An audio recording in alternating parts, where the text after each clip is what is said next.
Hello and welcome to the latest tutorial on Act 1 Scene 6 of Macbeth.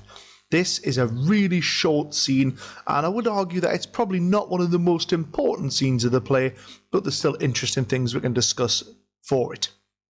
You've got two versions of it to watch here. We have a really unusual version in the Vimeo clip here. This is someone interviewing Lady Macbeth and King Duncan. And it will include quotations from the scene. So it's a little bit tongue-in-cheek the way this is done. It's not entirely serious, but I think it's done really well.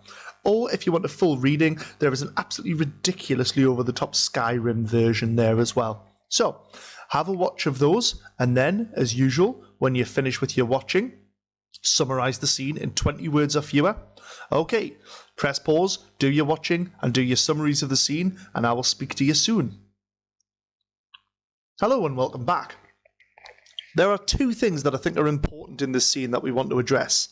The first of these is how it really quite clearly crystallises King Duncan's weaknesses. There is no hiding from the fact that King Duncan is a weak king in the way he's portrayed in this scene.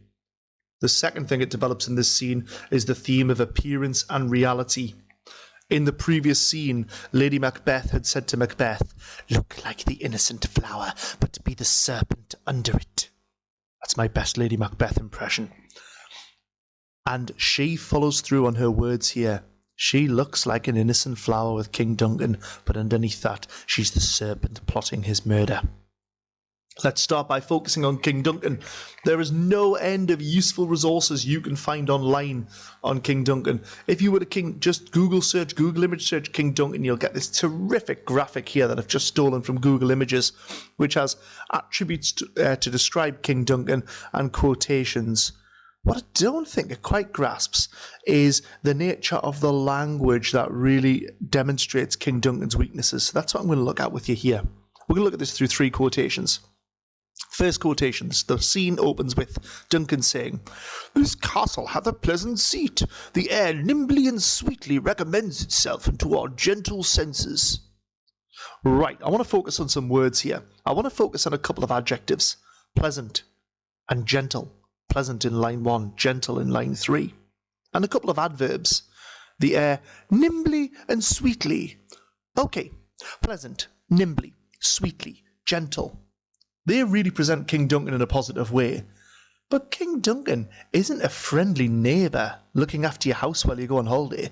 King Duncan is the king of a war-torn medieval state. He needs to be more of a warrior than this. He is far too gentle, and Shakespeare's doing this quite deliberately, almost feminising King Duncan, associating him with more gentle female attributes.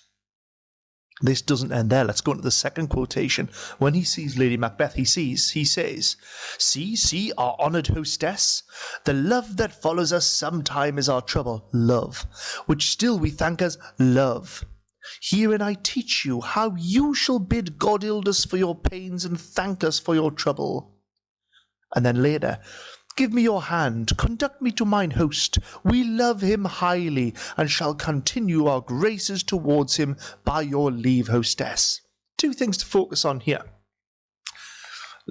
King Duncan's really placing Lady Macbeth in a position of authority here. He's saying, how shall you bid God? He's saying, by your leave, hostess. But more interestingly, we have the repetition of the word love. And yes, a king should love his people, but a king should also have power and authority. We know King Duncan is lacking in power and authority. There's been a civil war in Scotland. Why has there been a civil war in Scotland? Probably because the king is too focused on gentleness and love and not enough on power and authority, and he needs to improve in that area, doesn't he? So, again, going back to that really brutal idea, maybe King Duncan, maybe he deserves it. Not because he's a bad man, because he's not a good enough king. Second thing we want to focus on is appearance and reality. Let's just look at some of the things Lady Macbeth says to King Duncan. She says, "All our service in every point twice done and then done double. We're poor and single business to contend against these honours. effectively saying here with done and done double that we've done everything we can to make this place lovely for you, to make our home a lovely place for you to visit, gracious king, and everything we've done is not enough because you're so perfect. It's ridiculous hyperbole. Hyperbole is exaggeration. And it's interesting, not only is Lady Macbeth speaking with such devotion and respect to the king, but she's also speaking in a very humble way, very much playing herself down, which is the exact opposite to what we see of Lady Macbeth and when she deals with Macbeth. So this scene, going from the beginning there, when Duncan says, "This castle hath a pleasant seat." No, it doesn't. It's a place of pure evil, which the porter will identify later in Act 2 after Duncan is dead. And Lady Macbeth saying how much she is devoted to her king. Appearance and reality is everywhere in this play. It's hard even to tell who is acting like the innocent flower but being the serpent under it, but Lady Macbeth certainly is here. Okay, your extension work for today. Animals in Macbeth. Banquo refers to the temple haunting martlet, and here is an image of a martlet here. Pretty little bird, isn't it? A temple haunting martlet. Now, haunting in this way doesn't actually mean haunting in terms of being haunted like Macbeth is by Banquo's ghost. In Shakespeare's time, it meant living in a place. So the martlet lived in a place like a temple, so the martlet lived in a church. Banquo. Oh, my phone's ringing. How embarrassing. Sorry about that. A martlet lived in a church. So Banquo was equating Dunsinane Castle with being like a church. Your task is this.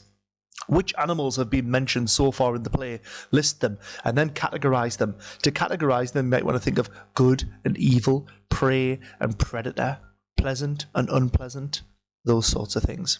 Okay, this is a much shorter one. It's a much shorter scene. Hope you found it useful. As always, any work you do, send it to your teacher on email and Teams. If you've got any direct questions for me, please get in touch. That's everything. English department out.